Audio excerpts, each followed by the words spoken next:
Jesse Hulkko, ensimmäinen 4 pisteen turnaus takana. Miltä nyt tuntuu? No kiitti, pojat pelas hyvin ja pojille kuuluu toi. Ei ollut helppo reitti.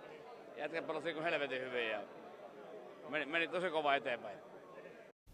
Olet Butzersin sisäisen pistepörssin kärkimiehiä, vaikka reeneihin et pääse ollenkaan varusmiespalveluksen takia.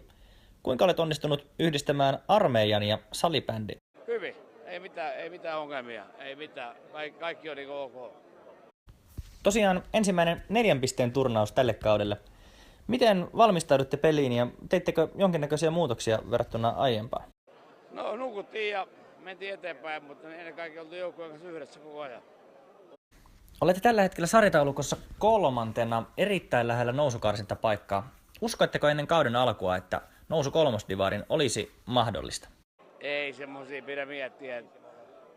Tehdään töitä ja mennään eteenpäin ja mä oon ylpeä jätkistä. Miten kuvailisit tämän kauden Butzersia?